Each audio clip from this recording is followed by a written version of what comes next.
Salut à toutes, salut à tous, j'espère que vous vous portez au mieux. Alors ça y est, l'année 2022 est derrière nous, l'année 2023 nous tend les bras, je vous la souhaite d'ailleurs la meilleure possible, et du coup c'est l'heure de ce qu'il convient d'appeler un marronnier qui inonde un peu les réseaux en cette période dans un peu tous les univers culturels, c'est le bilan. Alors au programme de cette vidéo, vous le voyez avec ce qui est sur la table et dans le titre, on va parler de jeux de société qui sont sortis en 2022 et que j'ai pu essayer. Alors d'abord on va faire un petit point sur les flops et les déceptions avant de s'attaquer aux choses qui m'ont positivement marqué. Alors tout ça j'essaierai de l'illustrer avec des images des jeux que vous voyez sur la table, que ce soit leur version numérique ou le vrai matériel.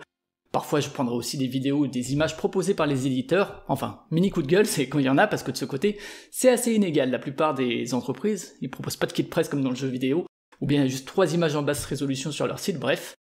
En tout cas, c'est une première pour moi, j'espère que ça fera pas trop cheap, n'hésitez pas à me faire des retours sur la forme dans les commentaires. Et alors, tout au long de la vidéo, je vais pas m'attarder sur des explications de mécanique, des explications de règles, je vais me concentrer vraiment sur le ressenti. Les règles, vous pouvez les trouver à plein d'endroits si c'est votre but. Je compte sur vous pour le partage, les petits pouces vers le haut, vous savez comment fonctionne YouTube, et on est parti pour les déceptions de l'année. Alors cette année, mais un peu comme tous les ans, il y a beaucoup de jeux qui sont sortis et qui m'ont laissé indifférent, c'est des jeux dont on fait 1, 2, 3 parties et puis qu'on oublie, quand bien même c'est pas forcément des moments désagréables qu'on a passés. Presque un peu la pire des situations, c'est des choses qui sont passées comme ça, sans marquer, dont on n'a pas grand chose à dire, mais il y a aussi quand même ce que j'ai appelé des flops. Parfois ce sera des propositions que j'ai trouvées ratées sur certains points, ça peut aussi être juste des jeux qui m'ont déçu. C'est pas forcément des jeux nuls ou mauvais,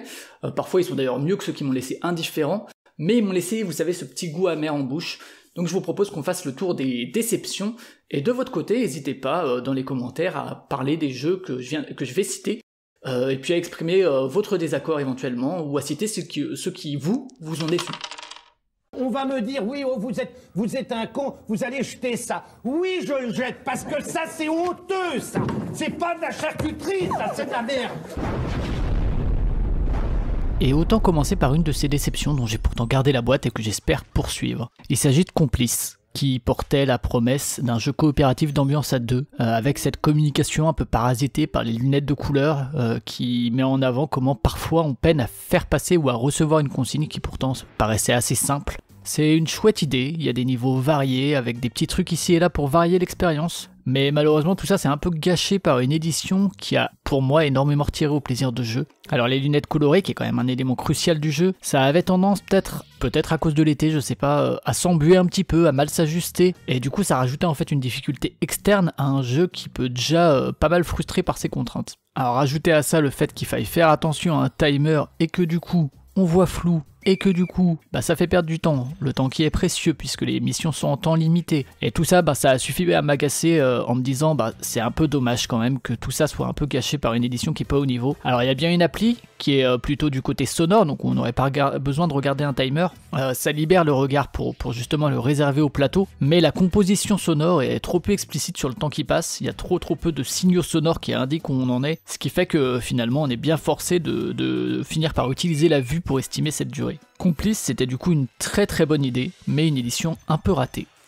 Un jeu qui est souvent revenu dans les tops de l'année, c'est le pachydermique Ark Nova. Alors attention, je parle du jeu que d'une partie de découverte qu'on a fait à 3 personnes, et j'ai bien retenu des retours qui valait peut-être mieux faire des parties à 2 pour prendre le jeu en main. Alors sa mécanique d'action, il y a une espèce d'idée de puissance qui évolue, c'est une idée plutôt chouette à vrai dire, et dans l'idée un tour de jeu, alors sauf exception de quelques tours qui sont un peu différents, qui sont d'ailleurs assez satisfaisants, on va enchaîner pas mal de choses, mais sinon dans l'ensemble un tour de jeu c'est plutôt rapide, plutôt fluide. Et pourtant, malgré cette fluidité, impossible de pas ressentir un ennui profond tout au long de ma partie, un sentiment aussi de redondance, d'un rythme qui est mal maîtrisé, de pics d'émotions qui sont un peu trop rares pour me sortir de cette espèce de torpeur qui est générale. Difficile, avec une seule partie, de mettre vraiment le doigt sur ce qui a provoqué ce sentiment un peu monotone. J'ai aussi évidemment le sentiment d'un jeu boursouflé, qui manque un peu de cœur, qui manque d'une essence, qui est une espèce d'accumulation de plein de petites choses qui sont juxtaposées, sans que vraiment il y ait un lien qui se crée entre tout ça. Et alors enfin, et ça a beaucoup joué sur mon a priori,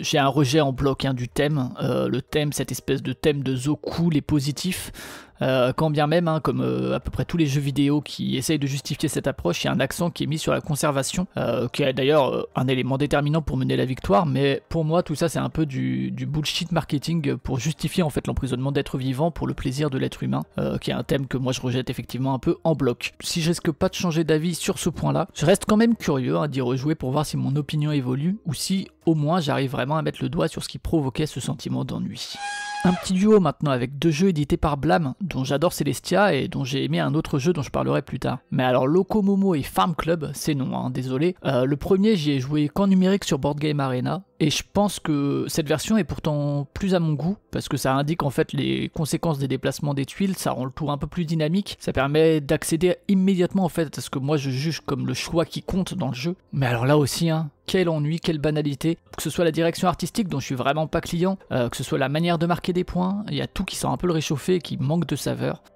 Alors du côté de Farm Club, là aussi j'ai joué que sur Board Game Arena, je suis un peu moins sévère sur la mécanique et la dynamique du jeu, qui est un peu plus à mon goût en termes de rythme aussi, même si bon là encore hein, rien de bien nouveau côté émotion ressentie, mais alors là c'est plus un coup de gueule du côté du propos du jeu, parce que Farm Club se permet d'utiliser la ferme des animaux d'Orwell, qui est quand même une œuvre au discours assez puissant, assez affirmé, et pour le transformer en un truc tout lisse, avec des mécaniques effectivement sans relief, et qui retire en fait toute la sève du livre dont il s'inspire, alors que, quitte à s'inspirer de la ferme des animaux, autant l'utiliser pour en faire une adaptation qui sorte un peu de l'ordinaire. Donc si vous voulez faire des jeux aussi plats, autant utiliser un thème aussi vide de sens que finalement les émotions qui entourent la table.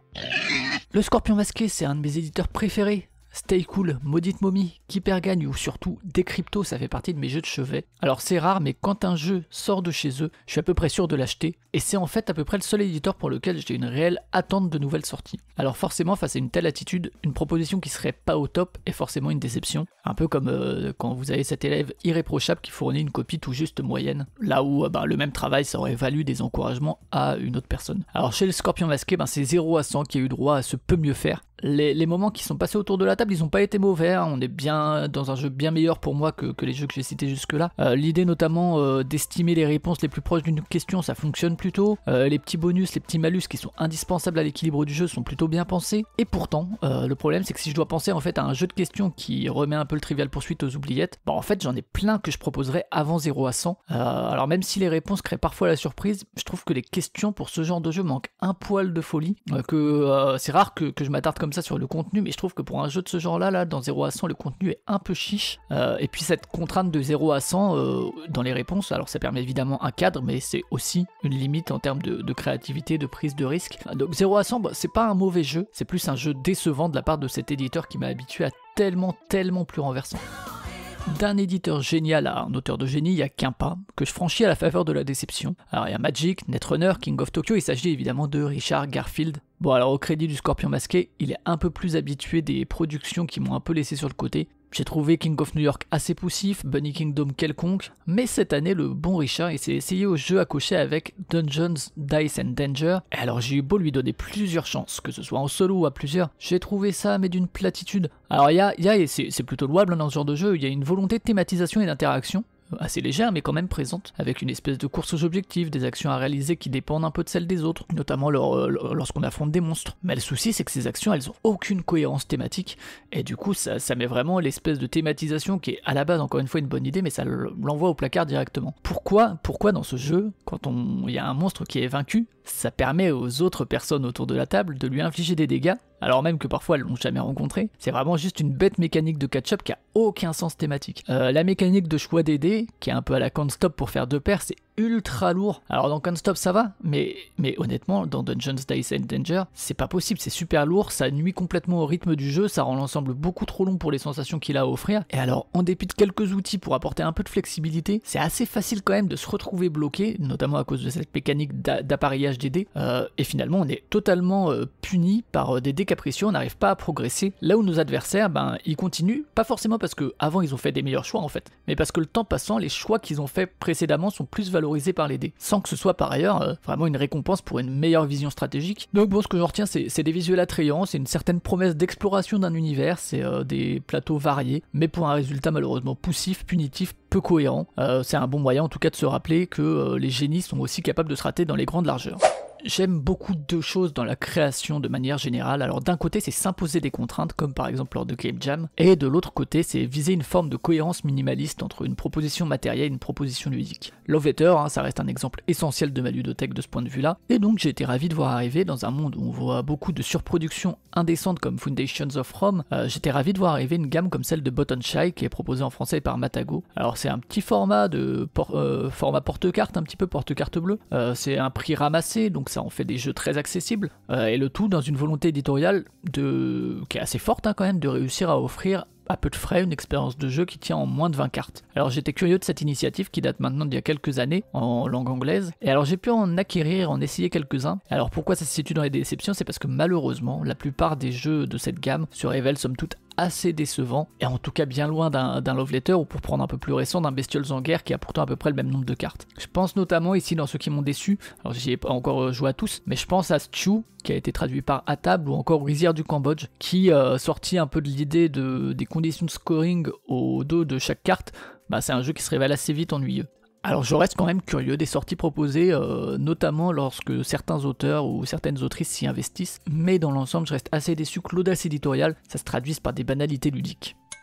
J'avais d'assez bons souvenirs de Tokaido, ce jeu assez chill au game design plutôt généreux, dans lequel il fallait gérer son rythme pour essayer de récupérer le maximum de souvenirs de son voyage. Bon, j'y ai rejoué récemment sur appli, et finalement j'ai revu un peu mon plaisir et mes souvenirs à la baisse. Il y a quelques mois est sorti Tokaido Duo, dont j'ai parlé un peu plus longuement chez Proxy Jeux dans un format à jouer à quoi, avec toujours le même travail visuel de Nayad, et qui garde cette espèce de bienveillance et de réduire au maximum la frustration du joueur ou de la joueuse. Sauf qu'ici ça va se faire au prix de la satisfaction et on va perdre l'impression de contrôler quoi que ce soit. La fenêtre de choix elle est vraiment réduite au maximum, les actions qu'on va réaliser elles sont pas vraiment passionnantes, et alors sauf à jouer vraiment n'importe comment, il est à peu près impossible de faire en fait un mauvais coup. Du coup chaque partie finalement est un peu la meilleure possible ou presque, et le sentiment de progression est absolument inexistant. Si on gagne, on ressent pas la satisfaction d'avoir fait des choix qui mènent à la victoire, et si on perd, on sait qu'on a aussi joué au mieux et qu'en fait, c'est pas parce qu'on a mal joué, c'est pas parce qu'on a une marge de progression, c'est juste que le jeu s'est déroulé comme ça et que nos meilleurs choix étaient moins intéressants que les meilleurs choix de l'adversaire. Résultat, malgré des parties répétées, parce que ça reste un jeu très très accessible, j'en ai fait le tour en fait en une seule partie, les suivantes on fait que confirmer ce sentiment, et en fait c'est plus devenu un passe-temps à faire en regardant une vidéo, ce qui est un peu triste, qu'une activité vraiment sur laquelle on focalise un minimum son attention. Et dans un marché aujourd'hui où il y a tellement de bons jeux à deux, difficile pour moi de lui prédire l'avenir qu'a pu avoir un Seven Wonders Duel, pour rester un peu avec Antoine Bozin. Je parlais un peu plus tôt de mon rejet Dark Nova après seulement une partie, on va aller un peu plus loin pour Sleeping Gods. Alors pour celui-là, pas une partie complète parce qu'une partie est assez longue, mais j'ai fait que le début de la campagne sur Tabletop Simulator, disons qu'on a joué 3 à 4 heures, ce qui est assez peu en vérité au vu de ce que semble proposer la campagne qui s'approche plus des 10-15 heures. Alors là aussi il y a une promesse forte, la promesse d'un monde ouvert avec une emphase sur la narration. Alors j'ai tendance à me méfier de ce genre de promesse parce que malheureusement l'écriture est assez rarement renversante dans le monde du jeu de société, et force est de constater qu'ici encore, le setup est très classique, et si le monde qu'on parcourt s'est réservé quand même quelques touches d'humour qui sont plutôt les bienvenues, ça reste assez bateau si vous me permettez l'expression, et en tout cas c'est pas suffisant pour que le jeu se repose sur cette narration pour nous emporter, même si là-dessus je lui laisse quand même le bénéfice du doute, peut-être que ça s'installe sur la durée au fil de la campagne cette narration, mais le souci c'est que côté mécanique, malgré cette ouverture apparente que je salue quand même, on est dans du très très classique pour le choix des actions, très classique aussi du côté du déplacement, de la résolution de situation, et dans quelque chose que j'ai finalement trouvé assez ennuyeux et beaucoup trop long du côté du combat. La mécanique de combat m'a vraiment laissé sur le côté. Et alors difficile en fait de s'investir dans la narration quand les actions paraissent plutôt des contraintes, quand on s'ennuie lors des actions et que la seule récompense ce serait éventuellement du texte, et que encore une fois moi j'ai pas trouvé non plus transcendant. Alors une autre crainte, même si là encore c'est qu'une expérience un peu plus poussée qui permettrait de le confirmer ou non, c'est que j'ai un peu peur que l'ouverture promise soit un peu mal gérée en termes de progression, avec peut-être des zones compliquées à aborder sans cette farcisse qu'on va appeler dans le jeu vidéo du farm, où on va essayer d'avoir un maximum d'expérience pour faire monter nos personnages de niveau, pour être finalement mieux préparés à des situations qui, elles, en fait, ne seraient pas aussi ouvertes que le monde au niveau de leur résolution. Alors encore une fois, celui-là, je suis prêt à lui laisser le bénéfice du doute sur la durée, mais j'avoue que les quelques heures que je lui ai offertes m'ont pas vraiment donné envie de pousser l'aventure plus loin. Repartons maintenant en début d'année vers un jeu issu du financement participatif et dont les illustrations assez chouettes de Satoshi Matsura étaient plutôt attirantes. Alors je suis assez friand de jeux à rôle caché, j'ai donné plusieurs chances du coup à Hidden Leaders qui a été édité avec comme trop souvent des erreurs de traduction par Matago. L'idée d'appartenir à deux factions par le rôle qu'on a au début de partie, le fait de pouvoir aussi être de la même faction qu'un adversaire, la hiérarchie dans les conditions de victoire de ces factions, le fait qu'il y ait plein de cartes pour faire bouger l'influence de ces factions, tout ça c'est plutôt prometteur sur le papier. Mais alors l'ensemble il s'effondre complètement, et alors quel que soit le nombre de personnes autour de la table, hein, j'ai joué de 2 à 5 je crois, pour un résultat globalement ennuyeux et très monotone. Alors d'une part, il y a la personne qui a la dernière action qui est vraiment assez décisive sur l'ensemble de la partie et sur quelle faction va gagner. Du coup ça met un peu à mal les quelques dizaines de minutes précédentes, c'est comme si en gros tout se décidait dans les dernières 5 minutes. D'autre part, les cartes, à de rares exceptions, sont assez timides dans leurs effets, et on se retrouve un peu, vous savez, dans le un pas en avant, deux pas en arrière, avec des pions qui restent assez proches les uns des autres la plupart des parties, et ce qui facilite évidemment le souci que j'ai pointé un peu plus tôt sur la fin de partie qui est trop décisive, puisque les pions restent proches les uns des autres, finalement le dernier coup va permettre à l'un des pions d'être devant l'autre. L'aspect bluff qui pourrait aussi un peu exister est finalement assez vite balayé, parce que le jeu récompense absolument pas le fait de bluffer, et alors quand on joue de 4 à 6, le contrôle il est un peu moins présent, le chaos un peu plus là malgré la timidité des cartes, ce qui est plutôt cool, mais le jeu du coup perd en dynamisme et on attend beaucoup trop entre chacun de ces tours. Alors il y a un autre souci, c'est le rythme du tour, l'ordre des actions, le fait que, alors je me rappelle plus les détails, mais qu'on pioche X cartes, qu'on en défausse X, c'est assez peu élégant, il y a pas mal de manières d'oublier l'un ou l'autre truc, alors qu'encore une fois c'est un jeu très simple, c'est un jeu qui manque d'élégance, c'est vraiment un sacré flop pour moi, je pense que c'est un des pires jeux que j'ai joué cette année, même si encore une fois je salue le travail d'illustration de Satoshi Matsura qui prouve, si c'était encore nécessaire, que le ramage est parfois bien loin de se rapporter au plumage. Allez, on va finir sur un truc un peu plus positif quand même, Acropolis. Alors j'avais des a priori, malgré tous les bons retours que j'avais entendus ou lus, notamment à cause de sa fameuse verticalité. Et alors ma seule partie a permis de confirmer un peu ce sentiment et ses a priori, tout en me rendant compte que, effectivement, Acropolis avait tout à fait les qualités d'immédiateté, de fluidité que tout le monde lui prête, et que ça en fait un candidat, alors peut-être un peu lisse, mais quand même tout désigné pour un prix comme l'As d'Or par exemple. Alors j'utilise rarement cette formule que je trouve un peu facile pour éviter de dire du mal d'un jeu, mais alors pour le coup, je vais l'utiliser, c'est que le problème d'Acropolis, c'est pas totalement Acropolis, c'est moi en bonne partie, parce que j'ai pas mal de mal déjà à envisager des jeux qui jouent sur la spatialisation à un niveau. Par exemple un King Domino, j'ai souvent mon royaume qui n'est pas complet, alors quand on rajoute de la verticalité pour envisager le coup le plus pertinent, chez moi ça crée un blocage cognitif assez fort, j'ai du mal à faire un choix que je juge pertinent, et je devrais en fait sacrifier la fluidité qui fait la force du jeu pour prendre le temps de faire ce choix, et j'ai pas envie de pourrir la partie non plus. Par contre, j'ai beaucoup aimé l'aspect un peu plus coupe-gorge que peut représenter le jeu, notamment à deux joueurs ou joueuses, avec vraiment une assez forte composante de blocage. On joue beaucoup moins dans son coin que ce que j'imaginais. Et Acropolis aussi a ça d'intéressant qui m'a permis de mettre le doigt sur un élément qui est crucial pour moi, et du coup je le remercie pour ça. C'est vraiment l'importance de pouvoir évaluer la valeur d'une action à une vitesse qui est adaptée au jeu. Acropolis pour moi remplit pas ce critère, c'est sans doute la raison principale en plus de son classicisme en matière de scoring, mais c'est sans doute ça qui explique que je prends que peu de plaisir à y jouer, même si encore une fois c'est plus une déception qu'un mauvais jeu. Alors, avant de passer aux jeux que je recommande, je voulais faire un petit point sur ceux qui sont sortis en 2022 mais que j'ai pas encore eu l'occasion d'essayer. Mais je suis à peu près sûr que si j'avais pu les essayer, ils auraient trouvé leur place au moins dans les mentions honorables, si ce n'est dans les tops. Alors j'en parlerai sans doute à l'occasion dans un hebdo jeu de société quand j'aurai eu la chance d'y jouer.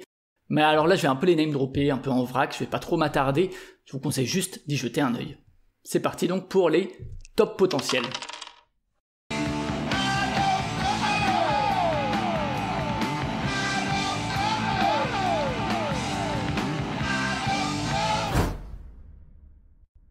Côté jeu en anglais, il y a bien sûr Cat in the Box, ce jeu de plis sans couleur sur les cartes et qui a fait pas mal de bruit. Il y a aussi Ready Set Bet, un jeu de paris en temps réel de John Declair qui là aussi me paraît assez prometteur.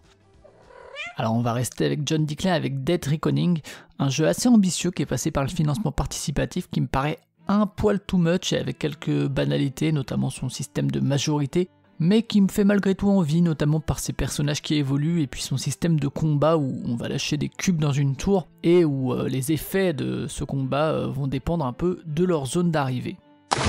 Si on part vers les jeux enfants qui sont, je trouve plus souvent ces dernières années, support d'expérimentation et de propositions assez novatrices, il y a Flashback chez le Scorpion Masqué dans l'univers de Zombie Kids et Zombie Teens, et qui est inspiré, je crois, à la fois par le merveilleux Obradine, et il me semble aussi par 3 secondes de Marc-Antoine Mathieu, une autre œuvre qui est très recommandable du côté de la bande dessinée.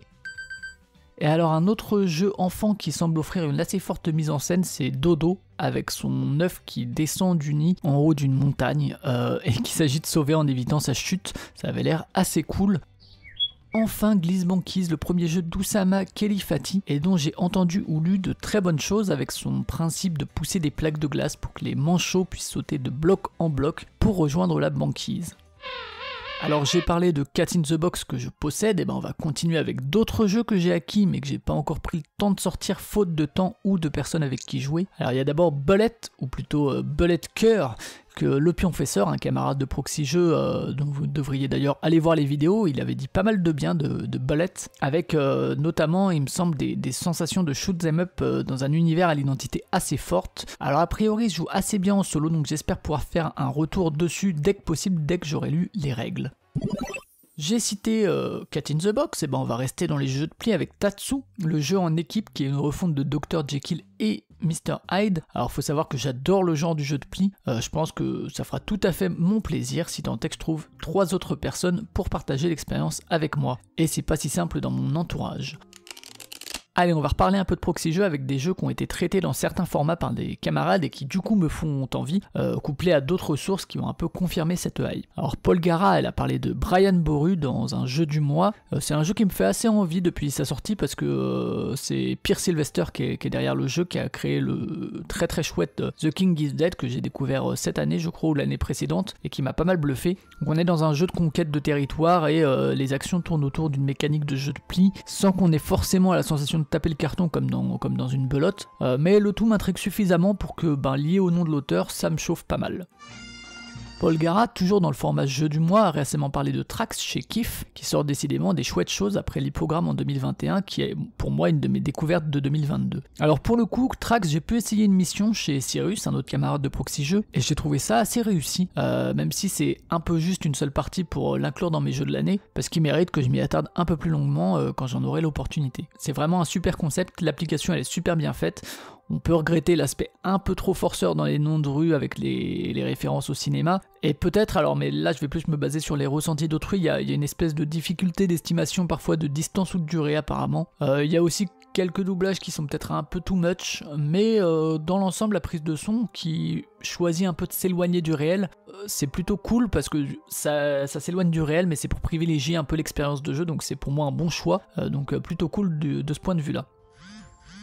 C'est chez Cyrus que j'ai pu essayer Trax, mais j'ai pas eu le temps d'y essayer Hit, dont il a parlé dans les jeux du mois de décembre 2022. Hit, c'est ce jeu de course des auteurs de Flamme Rouge, qui est la grosse sortie de Days of Wonder de l'année, avec des illustrations absolument splendides de Vincent Dutray. Alors j'ai pu voir quelques parties en vidéo, le système général me paraît assez solide, le rythme des parties me paraît assez dynamique, et comme Cyrus, je suis de manière générale assez friand des jeux de course, donc il y a assez peu de chances que ça me plaise pas. Alors Cyrus le sait, mais dès que l'occasion se présentera, rendez-vous est pris pour qu'il me fasse essayer ça.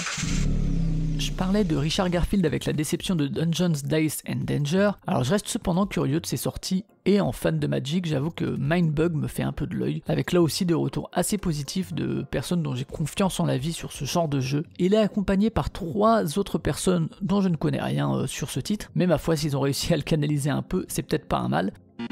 Et alors je suis aussi assez curieux, j'ai entendu parler de ça récemment, de Soulforge Fusion, qu'il a sorti cette fois avec Justin Gary, qui a quand même travaillé sur Ascension ou Shards of Infinity. Alors on est encore dans du jeu de cartes qui semble un peu dans la suite de Keyforge, avec des decks qui sont générés de manière aléatoire, mais des cartes qui évoluent, qui gagnent des niveaux, ce genre de truc. J'en sais pas beaucoup plus, c'est un projet passé par Kickstarter, et je sais pas du tout si une version française est prévue, mais à l'occasion, pourquoi pas.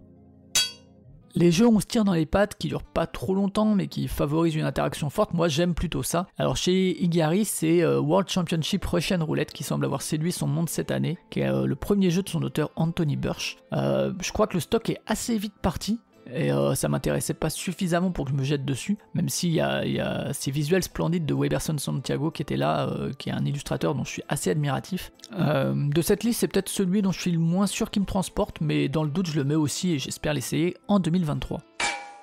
J'évoquais la difficulté de sortir certains jeux, dans ce paquet viennent 2 autres jeux bien différents. D'abord Confluence Sidérale, un jeu qui a l'air assez fou, avec de la négociation, avec un espace de table ou de sol qui paraît conséquent. J'ai l'impression qu'on se trouve un peu dans un jeu qui est dans l'affiliation d'un diplomatie ou d'un rencontre cosmique, avec beaucoup de parlotte autour de la table, des décisions parfois pas forcément très rationnelles, des éléments qui peut-être sont superflus, mais dans l'ensemble une expérience qui est forte, une expérience ludique puissante, qui crée des souvenirs. C'est pas forcément un jeu qui se destine à tout le monde, mais les retours que j'ai eu des personnes qui ont pu l'essayer étaient plutôt enthousiastes, et en général si les personnes n'avaient pas apprécié, elles disaient au moins que c'était un jeu à essayer pour se faire son avis, donc j'espère moi me le faire un jour ou l'autre. Ensuite, Two Rooms and a Boom, qui nécessite un très grand groupe que j'ai pas du tout réuni en 2022 à part lors du Week-end Proxy Jeux. C'est d'ailleurs le Week-end Proxy Jeux un des grands moments ludiques de mon année. Alors le jeu est enfin sorti en français fin octobre chez Yellow, dans leur assez chouette gamme mini, mais je crois qu'il est assez vite tombé en rupture, en tout cas je l'avais pas pris. Mais normalement ça devrait revenir courant 2023 en édition bleue je crois, là où la première ça devait être l'édition rouge. J'ai aucune idée de ce que ça change, j'ai aucune idée de si j'aurai la possibilité d'y jouer dans les mois à venir, parce que les moments en grand groupe sont assez rares pour moi, mais apparemment toute personne qui a joué considère ça comme un moment ludique marquant, donc j'espère bien y toucher au moins une fois. Pour finir, deux jeux qui appartiennent un peu au même genre qui doivent être intéressants à comparer, ce sont Labet et Mind MGMT, Mind Management. Dans les deux cas, on est un peu dans du jeu asymétrique et en équipe, qui sont un peu des héritiers de jeux du genre de Scotland Yard par exemple, et c'est personnellement un genre que j'aime plutôt, j'ai toujours dans ma collection Lettres de Whitechapel par exemple, même si ces parties peuvent être un peu longues. Alors les deux jeux qui m'intéressent là, ils ont l'air d'avoir chacun leur identité propre, tant en termes d'univers que dans des spécificités mécaniques. Je suis pas sûr qu'ils fassent doublon, même si je trouve assez difficile de posséder beaucoup de jeux de ce genre-là, à moins d'être vraiment un gros fan du genre. Alors je crois qu'ils sont sortis qu'à quelques semaines de différence, alors que franchement c'est pas forcément le genre où il y a le plus de sorties dans l'année. Peut-être que ça a provoqué une sorte de cannibalisation de l'un par l'autre, je sais pas. J'ai l'impression que Mind Management a plus fait parler de lui, notamment du fait de son thème, qui est tiré de la BD du même nom de Matt Kint, et dont on retrouve les visuels dans le jeu. Moi pour ma part, la BD je l'ai trouvée plutôt sympa, même si pas forcément mémorable, mais en tout cas elle possède un fort cachet visuel, c'est clair. Je sais pas si j'aurai l'occasion d'essayer les deux. À choisir, je pense que je me dirigerai plutôt vers Mind Management, mais si l'occasion se présente, je dirais pas non, et je suis à peu près sûr de passer un bon moment. Ça fait un sacré paquet, hein. Et vous allez voir qu'il y a déjà beaucoup de jeux que je trouve très recommandables dans les sorties de 2022, alors même si dans ceux que je viens de citer, certains vont peut-être me décevoir, je trouve que ça révèle quand même une année ludique assez solide, avec pas mal de propositions assez variées, qui me font souvent, j'ai l'impression, plus envie que les années précédentes, alors même si c'est peut-être juste que j'ai plus suivi l'actualité. Maintenant que j'ai parlé des jeux que je pensais prometteurs, si on parlait de ceux qui ont tenu leurs promesses, on va parler des jeux que je trouve bons, que je vous conseille d'essayer, disons ce que j'ai appelé les mentions honorables, auxquels il manque peut-être un petit quelque chose en plus, ou des fois juste plus de parties, ou des parties dans des meilleures conditions pour atteindre le top. Et alors pour cette partie, comme pour la suivante, je vais parler des jeux par ordre alphabétique, plutôt que par ordre de préférence. C'est donc parti pour les mentions honorables.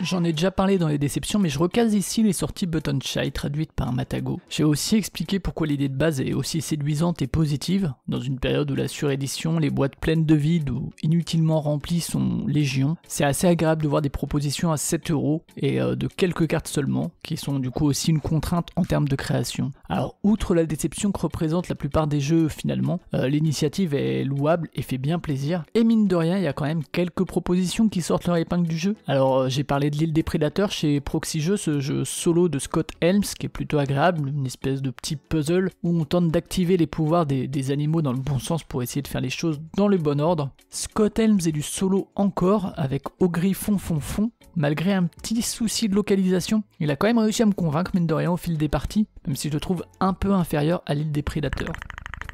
Je cite aussi Megalopolis qui est souvent l'un des plus appréciés, et sa suite standalone qui est Agropolis, qui peut se jouer seul ou à plusieurs, un jeu coopératif aux airs de casse-tête et de city builder, qui est peut-être un poil trop brain pour moi, mais qui, comme dans les rizières du Cambodge, a cette bonne idée de mettre au verso des cartes des méthodes de scoring différentes. C'est vraiment une très très chouette idée. Alors c'est pas forcément ce que je préfère, notamment au coop où l'effet leader peut être assez fort, mais jetez quand même un œil dessus si vous aimez ce genre de sensation.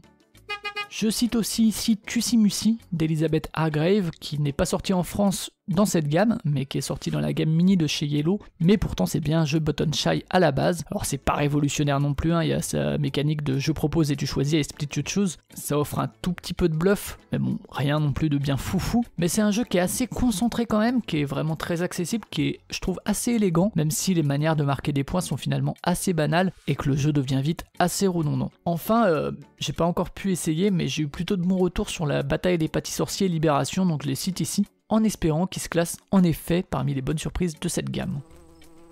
Je suis pas du tout le plus grand défenseur de Carcassonne qui soit, alors j'accepte d'y jouer quand on me le propose, je reconnais sans aucune difficulté sa place dans l'histoire ludique, mais je le possède pas, et j'ai toujours du mal à le considérer comme un vrai jeu d'entrée dans le loisir, à cause notamment de la règle des champs, que je trouve vraiment difficile à évaluer en termes de score, et je trouve que ça crame un peu trop les neurones pour être un jeu vraiment accessible. Alors quand la version coop a été annoncée, et que les retours étaient plutôt positifs, je m'y suis pas forcément beaucoup intéressé, je me disais que ça plairait sans doute aux personnes qui étaient amatrices du jeu de base, mais que c'était peut-être pas pour moi. Et alors par hasard un soir, j'ai eu la chance d'être initié sur un mode Tabletop Simulator par Cyrus de Proxy Jeux, et alors grande surprise, j'ai trouvé ça très sympa. Alors ni une ni deux, je me suis pris la boîte, et depuis j'ai fait plusieurs parties de niveau 1, 2 et 3. Alors j'aime pas mal le fait que le jeu puisse à la fois servir d'extension à Carcassonne tout en étant un stand-alone, et même si c'est pas une révolution et si ça provoque pas des émotions bouleversantes, pour l'instant il tient vraiment bien la route, et j'y reviens avec grand plaisir. Et alors pour une raison que j'ignore encore un petit peu,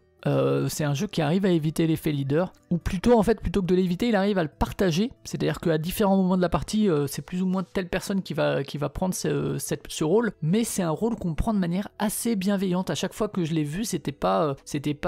poussif ni désagréable, donc assez surprenant de ce point de vue-là. Et alors même si la progression par niveau et ajout successif est plutôt chouette, je prends quand même plaisir à refaire le niveau 1, qui est vraiment pas très compliqué, mais que je ne gagne pas encore à chaque fois, parce qu'il y a le tirage qui va changer, que je vais parfois mal gérer, que je vais trop ouvrir la carte et que je vais me retrouver eu par les fantômes, et puis parfois on a un peu de malchance évidemment, donc c'est une bonne découverte et que je vous conseille vraiment, même si comme moi vous n'êtes pas forcément ultra fan de Carcassonne. Par contre, étrange titre pour la version française, ce Carcassonne Ombre et Brouillard qui forcément rappelle un peu Nuit et Brouillard, là où la version allemande et anglaise ont pas forcément grand chose à voir et que, je sais pas, mais un titre comme Des Ombres sur Carcassonne, ça aurait peut-être été un peu plus élégant. Les Charlatans de Belcastel, c'est un de mes jeux préférés des dernières années, et quel plaisir de retrouver un peu de son feeling dans ce Cubitos de John Dickler, auteur dont j'ai déjà parlé un peu plus tôt. Alors le plaisir et le suspense de la révélation des jetons de Charlatans,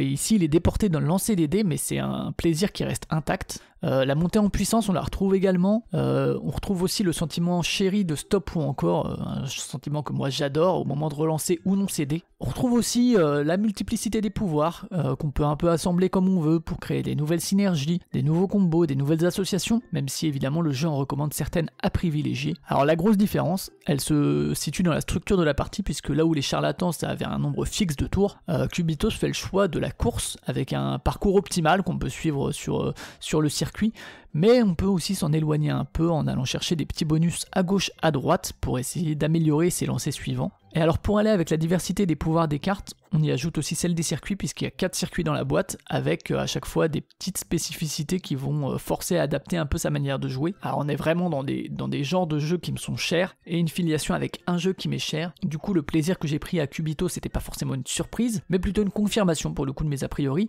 et parfois c'est très bien aussi.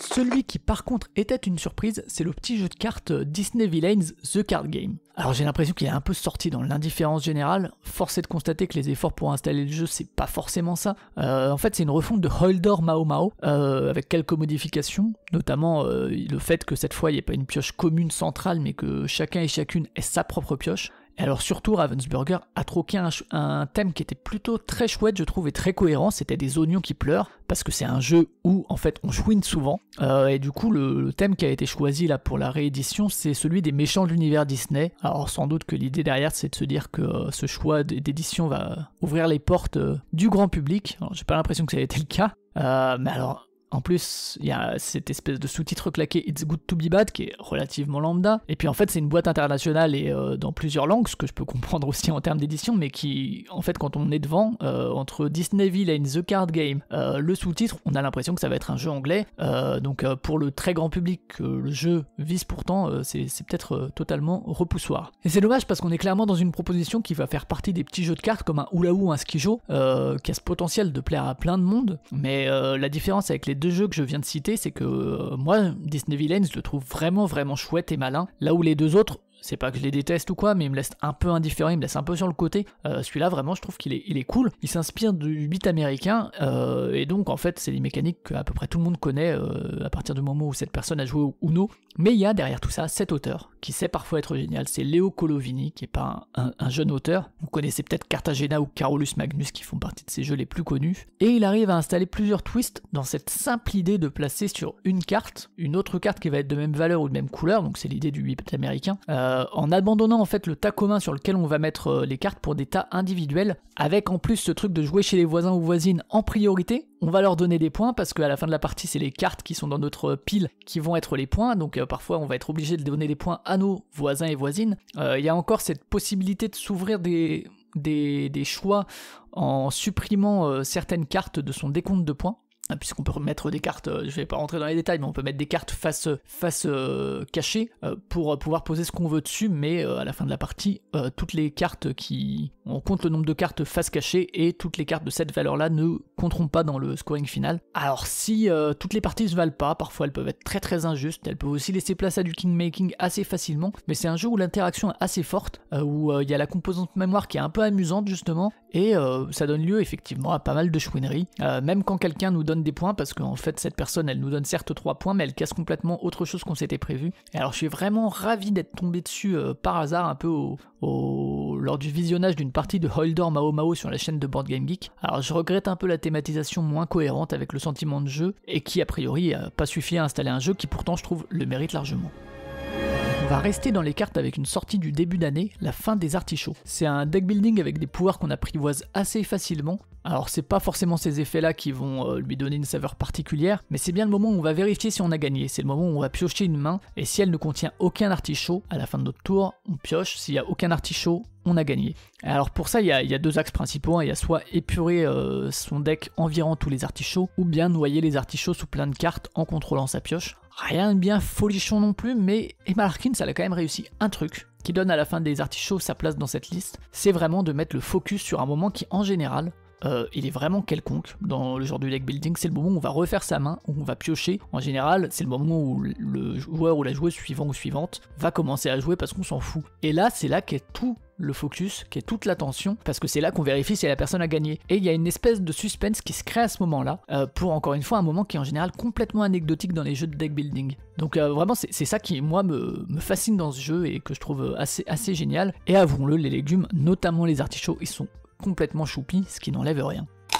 Direction maintenant 1683 et l'Autriche avec Fire and Stone. Alors non, pas le jeu créé par Klaus-Jürgen Wrede, mais le wargame de Robert Deleski chez Capstone Games. Alors j'ai fait qu'une seule partie complète et sur Tabletop Simulator, mais j'ai très envie d'y revenir. Alors peut-être cette fois en jouant les Autrichiens, puisque là j'ai joué les Ottomans. Alors je suis très loin d'être un expert du genre, mais j'ai pas l'impression qu'il soit d'une originalité folle. C'est un jeu à 2 uniquement, card driven, même si la mécanique de combat avec une espèce de ligne de front et l'arrière-garde est plutôt maligne. Je sais pas si elle est originale, mais en tout cas elle fonctionne pas mal. Je suis de manière générale assez client des jeux card driven, Twilight Struggle je trouve ça génial, A Few Acres of Snow aussi,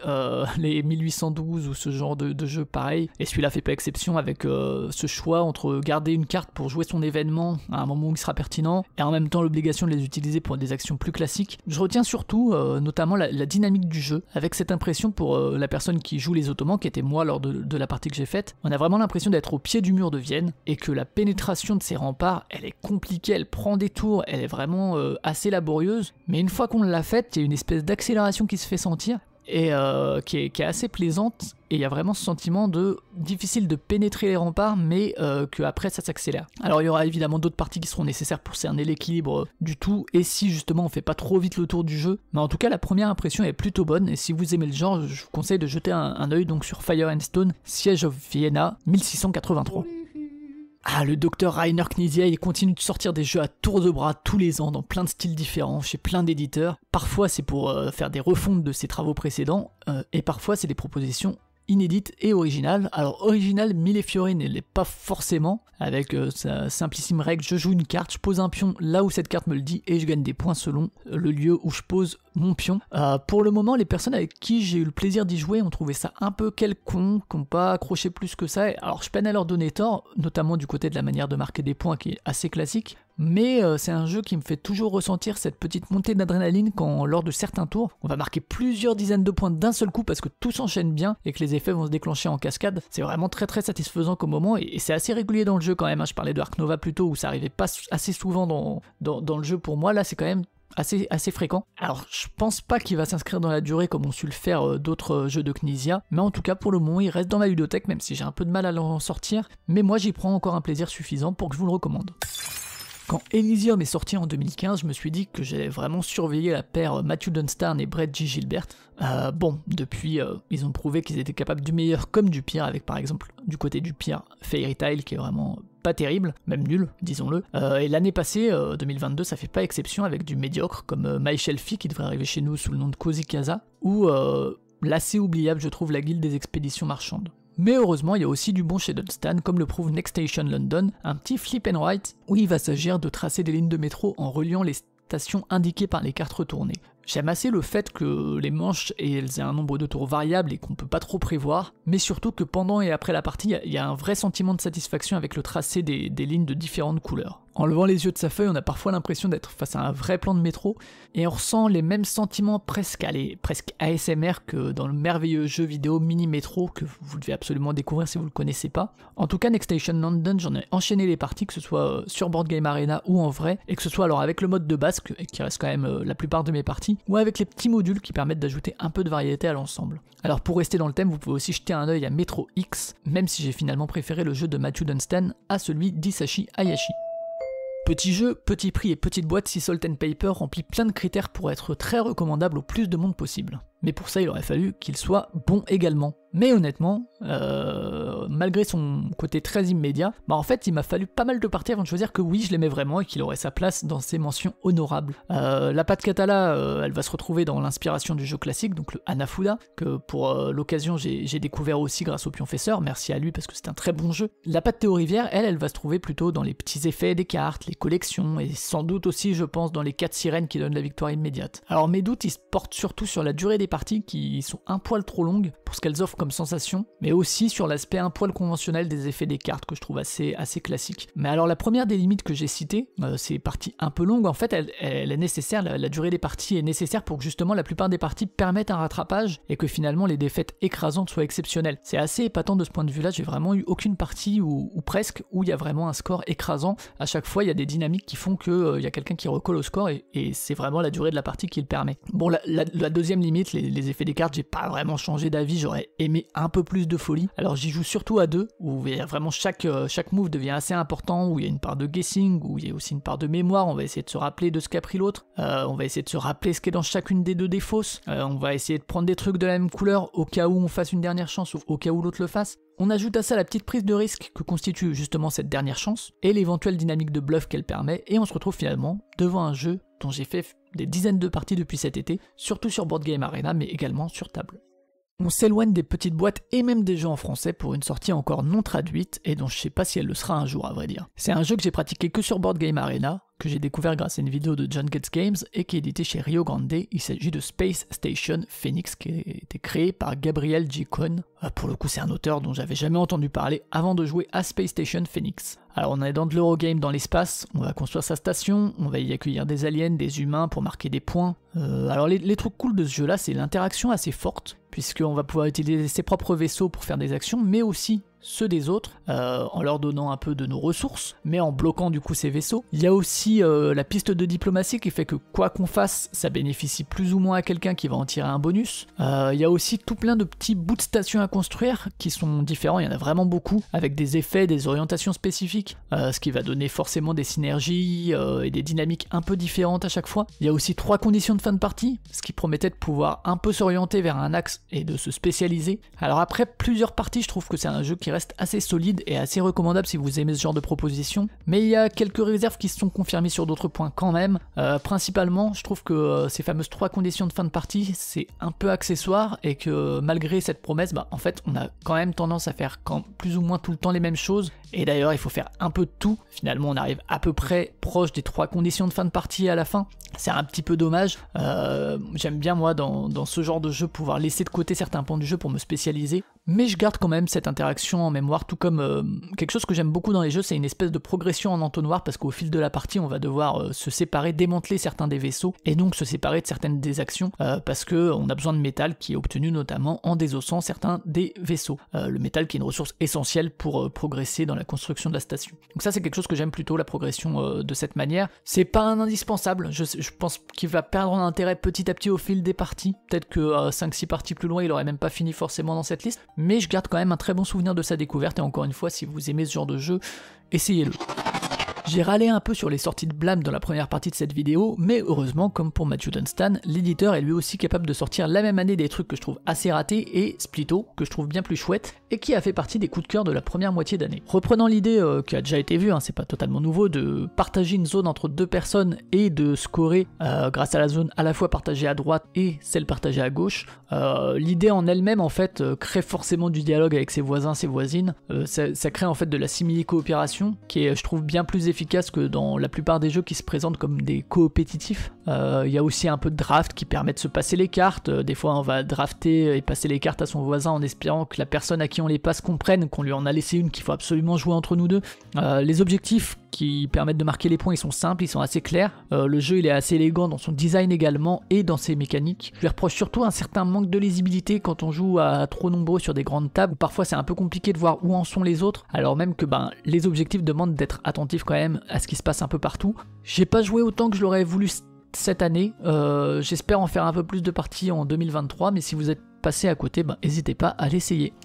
Un autre éditeur qui était dans mes déceptions de l'année, c'était le Scorpion Masqué. Bon, c'était pas au niveau de Locomomo ou de Farm Club, et il était aussi avec Flashback dans les trucs dont je pense que ça me plairait, mais finalement il se retrouve avec Turing Machine aussi dans les bonnes surprises, et pourtant c'était pas gagné. En amont, moi je me disais vraiment que ce serait un objet ludique qui serait intéressant, j'étais curieux, mais que ce serait sans doute pas trop pour moi, mais bon, allez, tout le monde disait du bien, je me suis laissé entraîner dans la hype, parce que j'ai cette curiosité ludique qui fait que, même si ça me plaît pas, pourquoi ne pas essayer. Finalement, j'ai fini par enchaîner les parties en solo, à l'aide de cette appli qui est vraiment pratique et bien foutue. Et alors j'y jouerai sans doute aussi en coop, mais j'avoue que la perspective d'y jouer en compétitif m'attire pas plus que ça, parce que tout simplement je suis assez conscient de mes limites sur ce type de jeu, et je pense que le plaisir que je prendrai en compétitif sera à peu près le même qu'en solo, c'est-à-dire que moi mon plaisir c'est d'avoir réussi à résoudre l'énigme à mon rythme, plus que d'essayer de battre les autres. En tout cas l'idée est vraiment brillante, la manière dont il faut, idéalement, quelque chose que j'ai du mal à faire, mais idéalement il faut optimiser à la fois les questions qu'on veut poser, et également sur quelle combinaison de chiffres on veut poser cette question. C'est vraiment très très intelligent. Par contre je m'attendais pas du tout à un tel sentiment de satisfaction quand on obtient le résultat. Et bien sûr en solo, quand on a réussi à battre la machine, c'est un sentiment qui est décuplé. La grosse limite quand même du jeu, qui l'empêche vraiment d'arriver dans mes tops malgré le côté très bonne surprise, c'est que d'un côté, bon, c'est pas le genre de jeu qui me transporte le plus, on va pas se mentir. De l'autre, c'est que je trouve la mise en place et le rangement ultra laborieux et que ça prend beaucoup trop de temps par rapport à la durée de partie et au temps de réflexion, parce qu'il faut ranger les cartes au bon endroit pour les retrouver plus tard au mieux évidemment, et clairement c'est un temps de manutention qui moi en fait souvent j'aurais bien enchaîné les parties, mais souvent ça m'a un peu bloqué, ça m'a enlevé l'envie d'enchaîner les défis ou de le sortir tel ou tel jour, donc c'est quand même quelque chose qui m'a pas mal coupé du jeu, c'est un peu dommage, mais bon, en tout cas quand même quel plaisir quand on est surpris par quelque chose où on était juste curieux et ça se révèle finalement nous correspondre tout à fait. On termine cette partie des mentions honorables avec une découverte qui est permise par Cyrus qui, lors des scènes, a pu récupérer Violet and the Grumpiness. J'imagine qu'il est passé relativement inaperçu et je lui souhaite vraiment une exposition plus large, avec pourquoi pas une version française, parce que ma seule partie m'a plus que convaincu, peut-être qu'avec même plus de parties il aurait pu finir dans mes tops, ça je sais pas. Alors on est sur un genre que j'adore pour le coup, le jeu de pli. Je parlais de Turing Machine qui m'a surpris parce que c'est pas mon truc, là bon voilà, c'est exactement mon kiff. Et plus précisément c'est le jeu de pli à deux. J'adore Claim, j'apprécie le renard des bois, et si on est encore plus précis, c'est le jeu de pli à deux asymétrique. Et pour le coup, Jekyll vs Hyde fait partie de mes grands coups de cœur des dernières années, chef-d'œuvre. Alors ici, on a quand même un peu moins la sensation classique du genre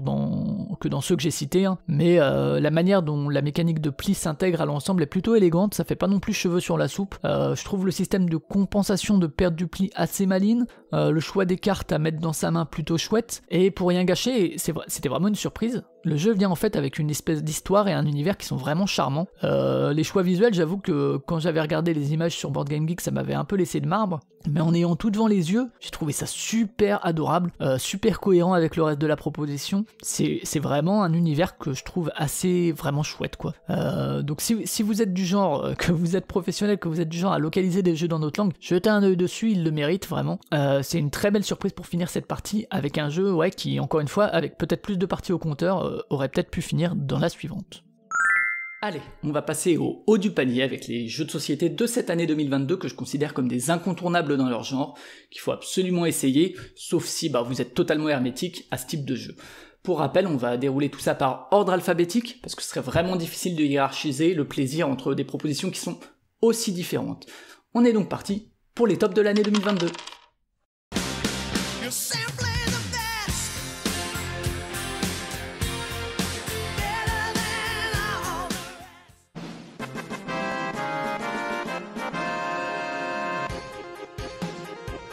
Premier de la liste, mes dernières arrivées, on va parler un peu de jeux de rôle. Alors c'est quelque chose que je pratique assez peu, j'ai fait 2 parties en one-shot début 2023, c'était mes premières parties de jeux de rôle depuis le lycée, c'est dire. Alors je l'avais mis d'abord ce jeu dans les tops potentiels, mais entre le début d'écriture de cette vidéo et puis finalement son montage, j'ai enfin eu la chance d'essayer Alice is Missing, que j'avais acheté plus ou moins à sa sortie, j'avais été assez emballé par son idée. Alors c'est qu'une seule partie, c'était une partie à distance grâce à un serveur Discord dont l'éditeur propose l'utilisation grâce à des outils assez pratiques. Le principe d'Alice is Missing, c'est que c'est un jeu de rôle silencieux ou presque, parce qu'on commence par poser les bases à l'oral en définissant nos personnages, leurs relations entre eux, et puis les relations avec Alice, qui a donc, comme le dit le titre, a disparu. Ça permet aussi de définir les lieux. Et puis ensuite, on part dans 90 minutes d'échanges écrits, que ce soit par SMS, par WhatsApp, ou pour nous, pour le coup, par Discord, avec un salon global où tout le monde écrit un peu, et puis des salons privés avec chacune des autres personnes qui jouent. Le tout est rythmé à intervalles réguliers par des cartes qui vont être révélées par telle ou telle personne, qui vont être des éléments sur certains lieux ou sur certaines personnes, sur certains personnages, qui vont aussi procurer des rebonds en termes de narration, qui vont aussi parfois intégrer des éléments externes à la base qu'on va avoir construit avec nos camarades. Ça va aussi aller un petit peu forcément vers une conclusion. Alors à vrai dire, j'ai pas mal hésité pour sa place entre ici et puis la partie précédente, parce que le jeu a pas mal de limites quand même et des petits points que je lui reproche, ou qui plutôt que je lui reproche, disons, me conviennent pas tout à fait en termes d'expérience de jeu de rôle. Alors déjà, il y a cet univers-là dans la lignée un peu d'un Life is Strange et donc forcément d'un Twin Peaks dont s'inspirait déjà Life is Strange. Alors de manière générale, ça évoque plein de trucs assez classiques sans trop apporter un petit plus qui donnerait une identité un peu spécifique, un peu plus forte que la somme de ses influences. Et on retrouve un peu cette idée-là de classicisme dans l'OST qui accompagne le jeu, qui est pas mauvaise,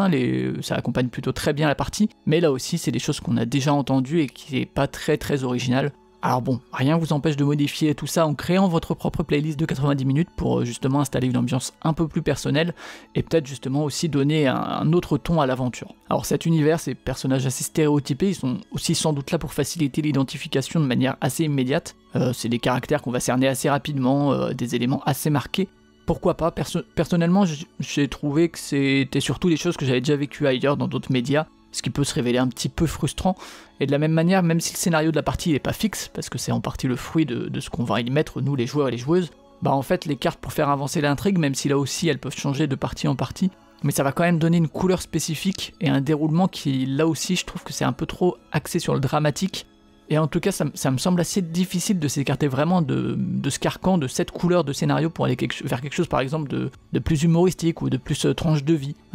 Ici, il se passe des choses, forcément des choses graves. Il y a des scripts qui se déclenchent, qui vont mener à un endroit prévu, qui en plus, du coup, ça peut se révéler un peu abrupt en termes de conclusion et puis parfois un peu téléphoné. Alors là encore, ça permet de poser un cadre à la fois en termes d'écriture, de rythme ou de durée, mais ça va retirer pas mal de liberté ou de créativité qu'on peut espérer du jeu de rôle. Mais en tout cas, c'est un chouette système que j'espère pouvoir voir évoluer, alors que ce soit de manière éditée ou non, parce que vous pouvez aussi tout à fait le faire chez vous, ça me paraît assez aisément adaptable pour justement accéder à d'autres types de récits, d'autres types de narration, d'autres atmosphères éventuellement. Mais alors malgré ces petits points noirs, ou des points gris peut-être, l'expérience a été suffisamment forte pour que j'y ai réfléchi 2 minutes et puis le jeu a intégré le top sans problème. Il y a le choix de passer par l'écrit plutôt que par l'oral, ce qui permet de rendre Alice is Missing à la fois accessible à des personnes qui seraient pas forcément à l'aise à l'oral, tout en étant tout à fait cohérent en fait avec les personnages qu'on incarne ou l'époque du jeu. Je pense que les deux pratiques à distance, comme moi je l'ai fait, ou au même endroit, sont intéressantes et vont pas donner la même chose. La distance va permettre de renforcer un peu la cohérence, qui implique un peu la discussion par texto, par SMS et compagnie, Tandis que si on joue au même endroit, ça va permettre de renforcer peut-être l'aspect collectif de certains moments, et puis ça va surtout impliquer plein de non-verbal, que ce soit des regards, des gestes, des lieux où on se place et compagnie, ce qui doit pas mal renforcer l'impression de groupe qui est présente dans Alice is Missing. Et le choix de nous placer à l'adolescence, là aussi ça permet de facilement se plonger un peu dans des souvenirs qui sont parfois un peu fantasmés, qui sont parfois un peu transformés, mais en tout cas rapidement il y a des sujets qui vont émerger, des manières de communiquer, d'écrire, des problématiques qui sont propres à cette période qu'on a toutes et tous vécues d'une manière parfois un peu différente. Alors parfois c'est un peu difficile de réaliser certaines interactions, parfois difficile aussi de faire le premier pas. Il y a certaines accroches qui peuvent paraître un peu forcées avec l'impression de devoir parler un peu avec tout le monde, mais il y a la création de personnages, les rebonds permis par les cartes qui facilitent ces échanges quand même. Alors il y a quelques creux peut-être dans les 90 minutes, mais l'ensemble est vraiment prenant. On va naviguer entre les discussions, entre les salons privés, les salons groupés. On a ce plaisir de lâcher une info en privé, puis on va le voir ressurgir certaines fois un peu transformé en public ou dans une discussion avec quelqu'un d'autre. On va commencer à écrire un message et se raviser, ou bien au contraire on va voir quelqu'un qui commence à écrire son message et puis qui va l'effacer. Il y a un fait que je juge assez marquant quand même, c'est que c'est 90 minutes, je l'ai dit, et donc 1h30 à l'écrit, et je sais que moi j'ai très très vite tendance à être discret par mon deuxième écran quand je fais une activité sur le PC, et là que ça ait réussi à me tenir sur un seul serveur Discord pendant 90 minutes sans que j'ai envie d'ouvrir Twitter à côté, c'est assez marquant quand même comme preuve que ça a bien su m'accrocher. Alors je remercie mes camarades de jeu qui ont permis à la partie de se dérouler vraiment super bien. Et à vrai dire, après la partie, j'ai eu du mal à m'endormir, j'ai repensé au jeu, à ces petits soucis que j'ai cités, mais surtout à l'histoire qu'on avait créée ensemble, aux relations tissées par les personnages, à ce que j'avais révélé à Evan, aux discussions avec Julian. Et pour tout dire, quand j'ai finalement réussi à m'endormir, j'ai même un petit peu rêvé, à la fois de nous en train de jouer, donc de Flavien, moi qui était en train de jouer, mais aussi le tout un peu mélangé avec des éléments de l'histoire qu'on avait tissé. Et c'est quelque chose d'assez courant dans les jeux vidéo,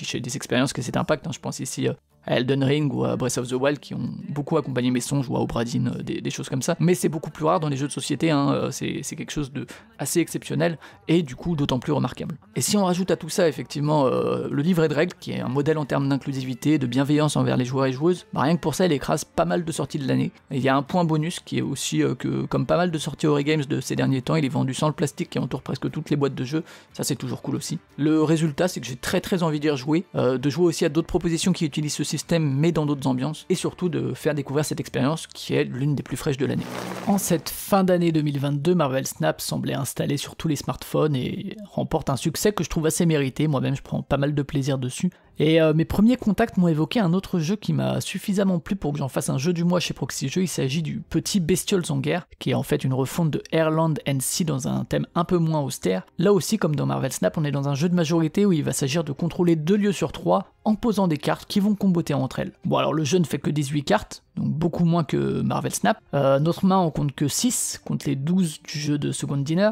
et les terrains à contrôler n'ont pas d'effet. Donc voilà, il y a quand même pas mal de différences, il y a un peu moins de rebondissements, mais ça permet aussi de mieux contrôler le jeu, de faire pas mal d'hypothèses sur ce que prépare l'adversaire, et au-delà de ça, il y a cette mécanique de retraite qui permet parfois d'éviter à l'adversaire de gagner tous les points qui seraient attribués si jamais on allait au bout de la manche. L'auteur John Perry s'est inspiré de la fameuse maxime « perdre une bataille pour gagner la guerre » pour mettre au point ce système, et c'est plutôt bienvenu et bien pensé. La conséquence, c'est que quand on reçoit notre main de départ, on va évaluer cette main, son potentiel, on se demande si elle vaut la peine qu'on prenne des risques, ou si on va vite abandonner. Il y a aussi cette évaluation, elle va évoluer au fil des tours selon ce que va jouer l'autre, selon les effets qui vont s'enclencher, se déclencher. Il y a aussi une bonne petite part de bluff que je trouve plutôt cool. On va essayer de faire croire à l'autre qu'on est vraiment fort pour le pousser à battre en retraite, alors qu'en fait finalement on n'est pas si puissant. Ou bien à l'inverse, on va poser des cartes qui vont lui laisser croire qu'on est à sa merci pour finalement révéler nos atouts et nos meilleures cartes en fin de manche pour gagner un max de points et renverser la vapeur. Alors avec assez peu de règles et finalement assez peu de cartes aussi, Bestioles en guerre arrive à proposer une variété de situations assez impressionnantes et une étonnante profondeur aussi. Donc si vous aimez les jeux de cartes à combo ou Marvel Snap, essayez-le. De mon côté, je croise assez fort les doigts pour que sorte en français la suite, qui est à la fois un stand-alone et des cartes qui peuvent se mélanger avec le jeu de base. C'est de plus en plus rare pour moi de sortir des jeux qui dépassent l'heure et demie de partie. Ma compagne apprécie en général peu d'y passer autant de temps, en général c'est des jeux qui sont en plus pas sa cam, et quand je vois des amis, on a plutôt tendance à en sortir plusieurs de durée inférieure. Alors j'ai cité Ark Nova dans mes déceptions, et ben on va un peu équilibrer ça avec Carnegie, qui, outre son thème qui passe pas mal de choses à ce patron, quand même, hein, ça oublie pas mal d'éléments, ça oublie aussi le point de vue des ouvriers qu'on exploite tout au long de la partie, mais c'est un jeu qui m'a quand même fait pas mal cogiter, Carnegie. C'est rigolo parce que dès que je prends un peu de recul sur le jeu, je me demande pourquoi j'y accroche autant, parce que finalement les mécaniques me paraissent pas si nouvelles, les sentiments de jeu qu'elles apportent, bah pas forcément non plus, il y a une superposition de pas mal de choses.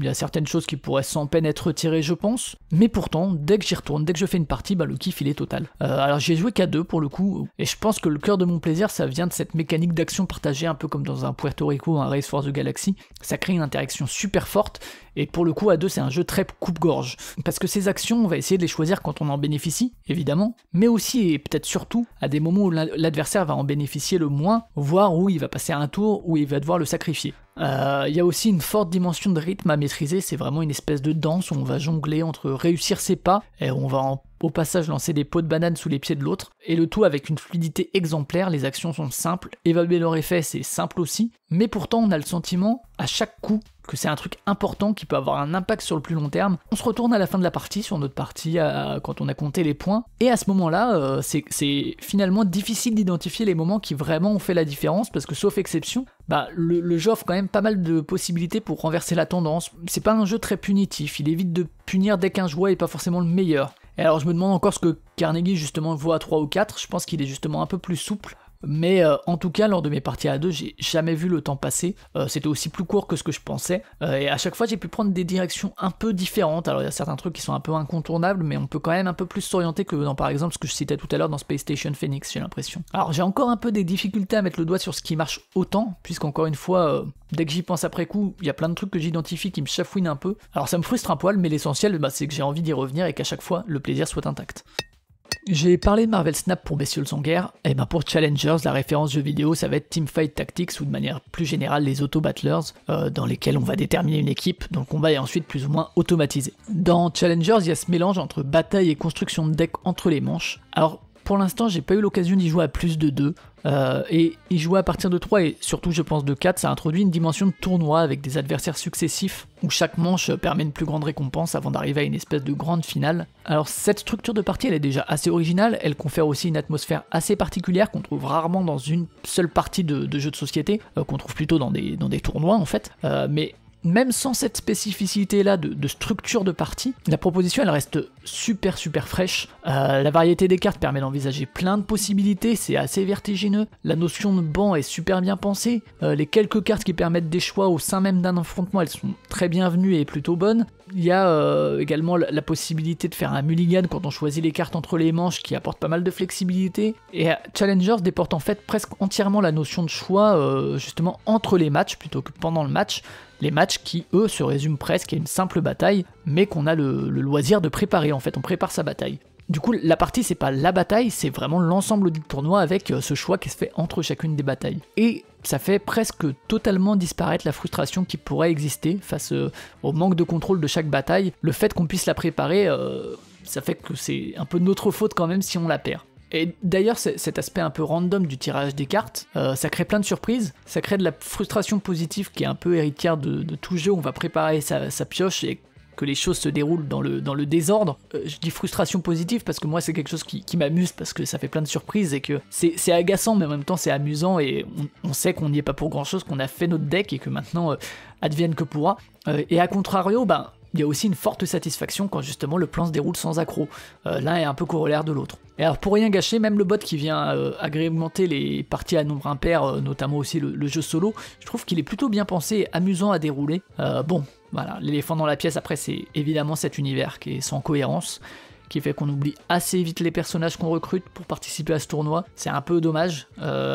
J'aimerais, Ziman, s'il vous plaît, faites-moi plaisir que pour les prochaines éditions, vous chopez la licence Pokémon et vous m'envoyez du rêve pour me donner l'impression de jouer à un Pokémon Stadium sur plateau. Merci. L'occasion de jouer avec des enfants est assez limitée pour moi, et c'est parfois un peu frustrant car, je l'ai déjà dit, mais j'ai l'impression que c'est une catégorie dans laquelle fleurissent les bonnes idées, parfois bien plus innovantes que dans des jeux qui sont pas catégorisés comme tels. Il y en a un qui, néanmoins, a su se hisser jusque dans ce top, alors même que j'y ai joué contre adultes. Ça surprendra pas grand monde parce qu'il a reçu le Kinderspiel des Jahres, il a reçu des louanges d'à peu près tout le monde, c'est évidemment la colline au feu follet. Alors, il a ce petit principe de pachinko, on va lâcher des billes en espérant qu'elles prennent le bon chemin qui va nous offrir la victoire, et il propose vraiment une mise en scène qui permet des sensations assez fortes lorsqu'en effet tout se passe comme sur des roulettes. Pour autant il n'enlève pas un peu de choix quand même, notamment voilà, le placement de la bille à tel ou tel endroit est relativement important, tout comme la gestion du rythme de déplacement des petits personnages qu'on va plus ou moins vite déplacer si on veut qu'ils soient touchés ou pas par la bille. Ça donne vraiment un plaisir de jeu assez frénétique, qui doit clairement être un très bon jeu pour les enfants, mais qui surtout est un super bon jeu tout court. Je sais pas vous, mais moi j'adore l'idée d'une œuvre qui prend de l'ampleur avec le temps. Vous savez, on parle de grower quand c'est comme ça. Une œuvre qui grandit. C'est cette œuvre qui va te rendre curieux à sa découverte, que tu vas apprécier, mais qui petit à petit va grandir pour finalement se révéler bien supérieure à ce que l'œuvre ne laissait paraître au début. District Noir fait un peu partie de ces œuvres. Mes premières parties sur Board Game Arena, ça laissait présager de bons moments. C'est une refonte visuelle en fait d'un jeu japonais de 2016, et il possède l'élégance qui caractérise certains jeux venus de ce pays. Alors c'est pas le seul à le faire, mais j'aime l'espèce de pureté qui se dégage de il y a un nombre de cartes de chaque valeur, et être majoritaire dans cette valeur rapporte autant de points qu'il y a de cartes. Je trouve ça d'une élégance incroyable. Ça pose des enjeux simples, immédiatement identifiables, mais qui installent une tension à chaque fois qu'on offre une carte potentielle à son adversaire. Un peu comme dans Startups, un superbe jeu que j'ai découvert cette année et qui est édité par On Games, une maison d'édition japonaise. On ajoute à ça la possible victoire immédiate qui empêche d'être tout à fait sûr de sa victoire, et qui force à garder un peu son attention jusqu'au bout du jeu. On ajoute les cartes qui font pas partie des majorités mais qui viennent pourrir la prise de l'adversaire ou au contraire servir d'appât. Bref, il y a plein de petits éléments qui pourtant réussissent à pas du tout alourdir l'ensemble. Alors le choix de Spiral de faire appel à Vincent Rocher pour les illustrations, ça se révèle super pertinent, très cohérent avec l'épure justement qui caractérise le game design, même si comme trop souvent on peut regretter de ne pas avoir les valeurs des deux côtés des cartes pour les personnes qui, comme moi, tiennent les cartes en les ouvrant vers la droite. On parle d'une prise gauchère, mais malgré ce petit bémol, il y a vraiment cette tension qui habite chaque partie, il y a la manière dont chaque carte semble avoir de l'importance, et de ce fait-là, District Noir s'est de plus en plus imposé comme un des jeux qui ont marqué mon année, même si ce côté, là encore, coupe-gorge, ça le rend sans doute moins accessible que d'autres, c'est aussi ce qui va lui conférer son identité. Comme pour Space Station Phoenix, un jeu disponible uniquement en anglais qui s'est frayé un chemin jusqu'à Stop, mais alors Kite, celui pour le coup, il devrait être édité dans les mois à venir chez Matago, et je peux que m'en réjouir en espérant qu'il trouve sa place au milieu de toutes les sorties de 2023. Alors j'ai pu l'essayer grâce à la présence des camarades de Proxy Jeux sur le salon d'Essen, c'est vraiment le jeu qui a su remporter à peu près tous leurs suffrages, et Cyrus l'ayant acheté, j'ai pu en faire 2 parties lors d'une virée chez lui début décembre, et je me joins complètement à leur enthousiasme. C'est un jeu très frénétique, très court, qui procure un état de stress très fort, déjà en cours de partie, mais qui, lorsque la pression tombe à la fin de la partie, on est épuisé. On a enchaîné 2 parties, je sais pas comment on a fait, je sais pas comment mon cœur a tenu, et j'ai eu l'impression d'avoir couru 200 mètres de suite. Si je comprends à peu près le thème des cerfs-volants avec cette idée de suspension, d'éviter que les cerfs-volants ne s'écrasent, j'avoue que moi, la pratique que j'ai de ce loisir, enfin que j'avais enfant pour le peu que j'en ai fait, ça m'apportait pas du tout cette sensation de pression continue. J'étais plutôt dans une espèce de dynamique assez contemplative, assez chill. Mais si on met de côté ce bémol-là, il y a tout qui me donne envie de vraiment rejouer à Kite, de le faire découvrir, et il a réussi à me procurer des émotions assez rares dans ma pratique ludique, ou à une intensité supérieure à celle que j'ai en général rencontrée dans des jeux qui avaient un peu cet effet des jeux d'observation rapidité comme un Twin It ou quoi. Là c'est vraiment beaucoup plus intense. La fenêtre de choix elle est ultra limitée dans le temps, on peut absolument pas prendre toutes les informations, on fait des erreurs d'appréciation. Un truc cool c'est que la frénésie de l'ensemble, tout effet leader qui pourrait se dégager il est complètement ruiné. Et pourtant, malgré cette rapidité, malgré cette frénésie, parfois on prend le temps de ralentir le rythme pour retourner à un sablier de la manière la plus pertinente possible au bon moment.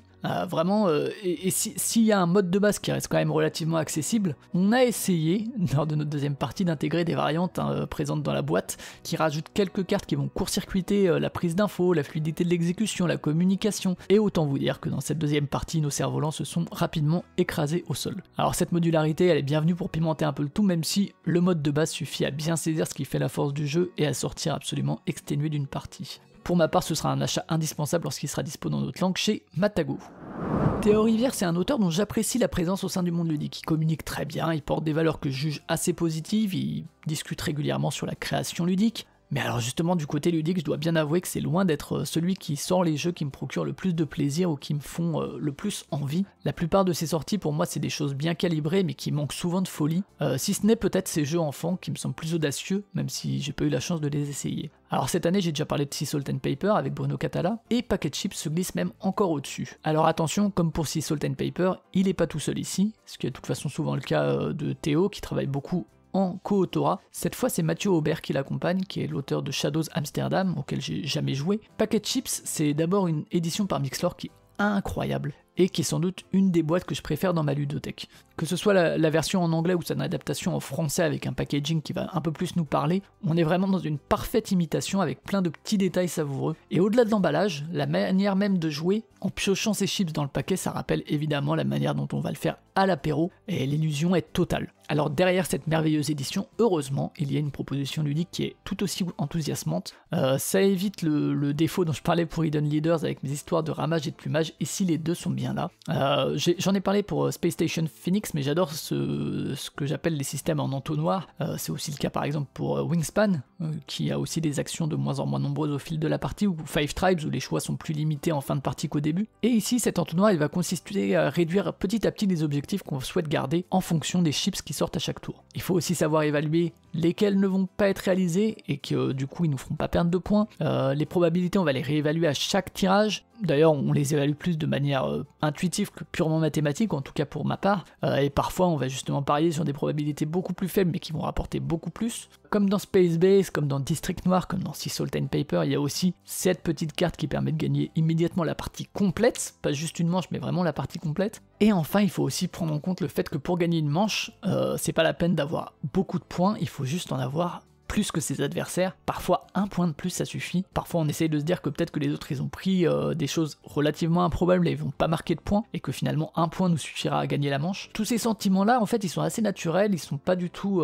dans la réflexion qui va bloquer le jeu, ça va permettre des choix assez rapides pour des parties fluides qui vont s'enchaîner. Alors on peut peut-être regretter le manque de variété des types d'objectifs, même si je vous avoue que je serais bien en peine d'en imaginer d'autres qui collent, et sincèrement la combinaison de ces objectifs et puis le tirage aléatoire des chips, ça permet déjà d'apporter cette diversité par un autre angle. C'est vraiment Packet Chips un must-have de l'année, et encore une fois une édition exemplaire.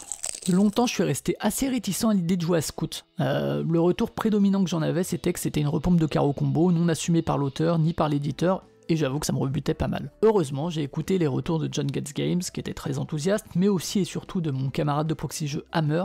qui a eu la chance de s'entretenir avec l'auteur Kei Kajino et puis le fondateur d'On Games Jun Sasaki lors de la cérémonie du Spiel des Jahres. Il a pu jouer au jeu, il l'a ramené lorsqu'on a enregistré un épisode de Proxy Jeux l'été dernier, et c'était l'occasion de remettre mes a priori au placard. Car oui, effectivement, il y a une filiation avec Caro Combo, et qui paraît finalement assumée parce que j'avais entrevu disons un carnet d'auteurs sur la chaîne que je vous encourage à regarder, Taylor Strict Taking Table, où il parlait de Scout et il montrait que effectivement dans un des carnets d'auteurs,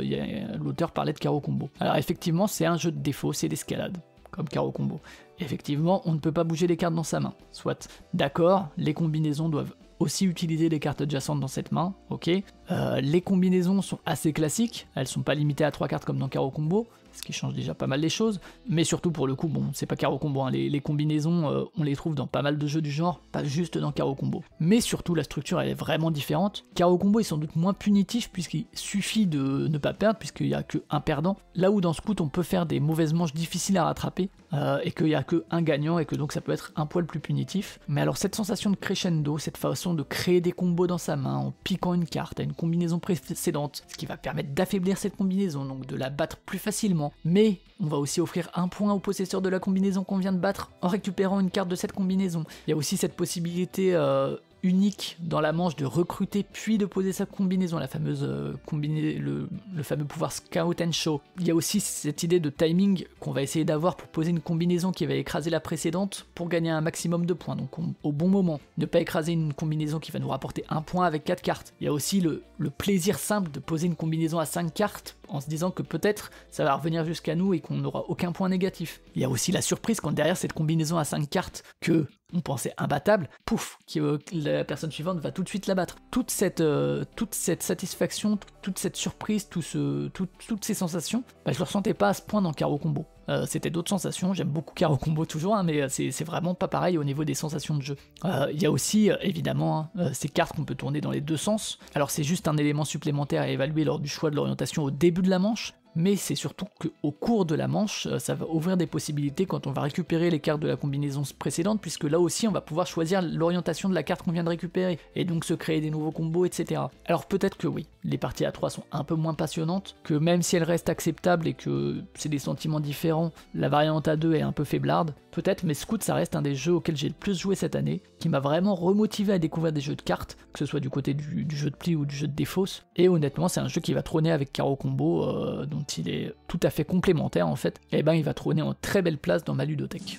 Un autre des jeux auxquels j'ai le plus joué cette année, c'est Super Mega Lucky Box, arrivé début décembre en français chez Cocktail Games, mais que j'avais déjà bien saigné sur Board Game Arena avant ça. Alors je parlais de Matthew Dunstan plus tôt, Phil Walker Harding, lui aussi fait partie des auteurs très prolifiques ces dernières années. Alors on a l'habitude de retrouver plein de petits éléments qui voyagent entre ces jeux, tous les jeux ne sont pas inoubliables, hein, même si je crois que le ratio est un peu meilleur que l'auteur de Next Station London pour le coup. Maintenant il fait partie un peu des auteurs dont je suis le travail, même si je suis jamais sûr d'accrocher à ses créations, je suis curieux d'y jouer à chaque fois. Et alors Super Mega Lucky Box a été une évidence, c'est un peu le genre de jeu dont on se demande comment c'est possible qu'il ait pas existé plus tôt, et c'est aussi des idées qu'on aurait aimé avoir et concrétiser quand on aime un peu créer des jeux de société. On est face à un vrai super jeu tout public, comme pouvait être par exemple un Lucky Numbers, le genre de truc à peu près universel tel qu'il en sort assez rarement. Ok, on a l'impression que rien n'a été inventé, mais il arrive à assembler ces éléments d'une manière qui paraît complètement ringardiser la plupart de ses modèles. On va y retrouver le plaisir des combos en cascade d'un trait futé, en perdant certes la diversité de manière de marquer des points, mais en gagnant en efficacité. Il y a le petit côté bingo des seniors qui est là aussi, mais les probabilités du tirage, le choix des grilles, les éclairs, ça apporte juste ce qu'il faut de contrôle et de flexibilité. On a aussi l'impression parfois de se faire distancer quand les autres complètent leur grille alors qu'on vient d'en finir deux, mais boum, à la fin le jeu compense ça parce que mettre des croix à plein d'endroits sans valider une grille c'est récompensé. Alors allez, je vous accorde que certaines parties peuvent être vraiment frustrantes au niveau du tirage, mais franchement on est vraiment sur le domaine de l'exception, et la partie se finit si rapidement que la frustration est de toute manière très vite désamorcée. Alors de même je suis d'accord que cette règle de points pour les croix sur les cartes n'est pas forcément la plus élégante qui soit, tout comme les lunes qui rappellent un peu les puddings de Sushigo, ça pourrait être un peu superflu, mais ça force à faire un petit peu attention à ce que font les autres. Et honnêtement, la vérité, c'est qu'après des dizaines de parties, et vraiment des dizaines, je dois approcher de la centaine de parties, le plaisir, c'est d'ailleurs concrétisé lors du passage au physique, hein, c'est pas comme certains jeux qui sont cool sur BGA, mais qui perdent énormément lors du passage à la table, bah en fait, je continue d'y jouer plusieurs fois par semaine, et avec le même plaisir. Alors c'est peut-être un peu tôt pour le dire, mais je pense qu'on tient vraiment là un classique universel, et sûrement aussi intemporel. De dizaines de parties, on passe à 2 seulement, dont une première où on s'est rendu compte d'une précision qui manquait dans les règles, ce qui est toujours un poil frustrant pour un jeu qui a dû être testé des dizaines de fois et dont les règles ont dû être travaillées pendant des heures. Et pourtant, le goût de classique instantané, les tours ambulantes, là aussi, même s'il est sans doute un poil moins universel et accessible que Super Mega Lucky Box. En y jouant, on a le sentiment d'un jeu qui aurait pu être créé il y a 20 ans, mais qui a complètement sa place en 2022 et l'aura sans doute encore dans plusieurs années. Si la mécanique est d'une simplicité assez enfantine à base de je joue une carte et je déplace soit un de mes bonhommes, soit une tour de tant de cases que m'a dit la carte, le matériel et la mise en scène va permettre de créer des sensations autour de la table qui sont incroyables, et ça va montrer, comme peut le faire un peu Packet Chips, à quel point l'expérience de jeu ne dépend pas que de ses mécaniques mais aussi de son édition. Et ici tout est au service du ressenti et de nos émotions, pour nous faire ressentir un plaisir que je qualifierais d'enfantin sans que ce soit absolument pas péjoratif. Et au contraire en fait, ces deux vieux auteurs, c'est les dinosaures un peu Michael Kisling et Wolfgang Kramer, donc ils sont pas tout jeunes et ils ont su aller vers cette espèce de simplicité qui parfois est tellement plus compliquée à atteindre que ces empilements boursouflés qu'on peut parfois trouver dans nos ludothèques. Parfois, à vrai dire, il m'évoque un peu Zelda Breath of the Wild, sans évidemment le sentiment d'aventure ni d'ouverture, mais par cette naissance d'un sentiment nostalgique qui va me rappeler l'enfance alors qu'en fait je découvre l'œuvre complètement adulte. Et je trouve absolument merveilleux que ce soit deux auteurs dont l'âge est autour des 70 ans qui arrivent à nous offrir cette œuvre-là. Ça me rappelle un peu d'autres univers culturels en fait, où c'est des artistes en fait qui vont approcher de ce que je vais qualifier d'une tendre sénilité et qui vont se retourner vers des joies simples d'une enfance un peu innocente. Je trouve ça très charmant, très tendre. Et en jouant aux tours ambulantes, j'avais l'impression de me replonger moi dans des parties vécues avec mes cousins, mes cousines lorsqu'on était en vacances estivales, qu'on avait le droit de se coucher un peu plus tard, ou nourrir, déranger un peu les oncles et tantes qui faisaient semblant de froncer les sourcils, alors qu'en fait ils et elles étaient attendris. J'ai du mal au moment où j'écris ces lignes-là et où j'y pense, à visualiser un autre jeu de société que j'aurais pas découvert enfant et qui me procurerait des émotions assez émouvantes et assez précieuses. Et pour ça, merci beaucoup à messieurs Kramer et Kissling. J'espère que vous allez continuer à vieillir en gardant votre esprit très taquin et que vous allez nous le transmettre à travers vos œuvres. Voilà. On est enfin au bout de ce bilan ludique de 2022. Alors dans l'ensemble, je pense que la liste de jeux que je recommande le montre pas mal. Je trouve qu'on a une très très belle année du côté du jeu de société. Alors évidemment, sur l'ensemble des sorties, des centaines de sorties, c'est un tout petit échantillon, un tout petit nombre, et la grande majorité des jeux restent anecdotiques ou peu à mon goût. Il faut évidemment se questionner sur cette surproduction, ça crée des jeux qu'on oublie au bout d'une semaine. Sans parler même des jeux qui restent sur nos étagères, qui en sortent le temps d'une partie, quand déjà ils ont la chance d'en sortir. Alors évidemment, je suis pas là pour vous faire la leçon, moi-même je suis le premier à surconsommer inutilement, à la recherche d'une petite perle rare, à acheter des jeux surédités qui sont parfois des absurdités écologiques.